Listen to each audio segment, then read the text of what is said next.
ایک دن ایک براہمن نے اپنی پتنی کو اپنے بنا کھانا کھانے سے منع کیا تھا کہ کہیں ایسا نہ ہو کہ وہ بکری بن جائے۔ اس کے جواب میں اس کی پتنی نے بھی اسے یہی کہا کہ وہ بھی اس کے بنا کھانا نہیں کھائے گا تاکہ وہ کہیں چیتا نہ بن جائے۔ دونوں راضی ہو گئے۔ اس طرح کافی دن نکل گئے اور دونوں میں سے کسی نے اپنا وعدہ نہیں توڑا۔ دونوں ایک دوسرے کے ساتھ ہی کھانا کھاتے تھے، پر ایک دن اس براہمن کی پتنی نے اپنے بچوں کو کھانا دیتے سمے اس کھانے میں سے چکھنے کے لیے ایک اور خود کھا کر دیکھ لیا۔ اس سمے کیونکہ اس کا پتی وہاں تھا نہیں تو اس کی پتنی ترنت ہی ایک بکری بن گئی۔ جب براہمن گھر آیا تو اس نے دیکھا کہ یہ بکری اس کے گھر کے چاروں طرف گھوم رہی ہے۔ یہ دیکھ کر وہ بہت دکھی ہوا کیونکہ وہ ترنت ہی جان گیا تھا کہ وہ بکری کوئی اور نہیں بلکہ اس کی اپنی پیاری پتنی تھی۔ اس نے اس کو اپنے گھر کے آنگن میں باندھ دیا اور اس کی بڑی ساودھانی سے سیوا کرنے لگا۔ کچھ سال بعد اس نے دوسری شادی کر لی، پر اس کی دوسری پتنی اس کے پہلی پتنی کے بچوں کے ساتھ بالکل بھی اچھا ویوہار نہیں کرتی تھی۔ وہ تو اس کو کھانا بھی بہت کم دیتی تھی۔ وہ بچے بیچارے بہت پریشان رہتے تھے۔ ان کی بکری ماں ان کی شکایتوں کو سنتی رہتی پر بیچاری کچھ بھی نہیں کر سکتی تھی۔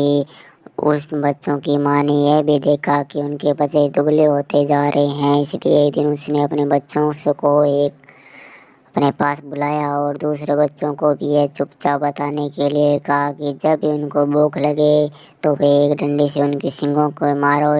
ایسا کرنے سے ان کے سینگوں میں سے کچھ کھانا نکل آئے گا جس سے وہ کھا سکتے تھے۔ بچوں نے ایسا ہی کیا۔ جب بھی ان کو بھوک لگتی تو وہ اپنی بکری ماں کے سینگوں میں ڈنڈی مارتے، اسے ان سے کچھ کھانا نکل آتا اور وہ ان کھا کر اپنا پیٹ بھر لیتے۔ اسے دھیرے دھیرے ان کی تندرستی اچھی ہونے لگی، پر یہ تو سوتیلی ماں کے امیدوں کے خلاف ہو رہا تھا۔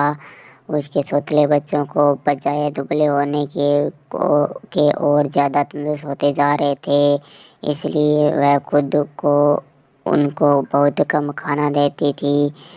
وہ ان کو اتنا تندرست دیکھ کر بہت ہی تعجب میں پڑ گئی کہ یہ سب کیسے ہو رہا تھا۔ کچھ سمے بعد اس براہمن کی دوسری پتنی نے ایک گاؤں کی بیٹی کو جنم دیا۔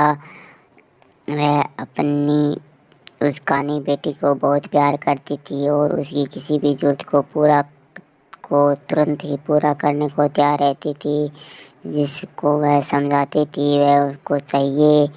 کچھ دنوں بعد جب وہ لڑکی کافی بڑی ہو گئی تو چلنے پھرنے لگی، بولنے چالنے لگی، اچھی طرح بات کرنے لگی، تو اس کی ماں اس کو دوسرے بچوں کے ساتھ باہر کھیلنے کے لیے بھیجنے لگی۔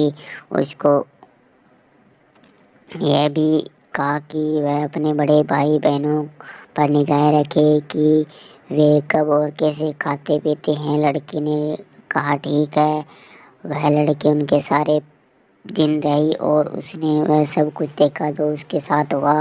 یہ سن کر کہ بکری اس کے سوتیلے بچوں کو کھانا دے رہی تھی، وہ دوسری پتنی غصہ ہوئی۔ اس نے طے کیا کہ وہ اس بکری کو جلد سے جلد مروا دے گی۔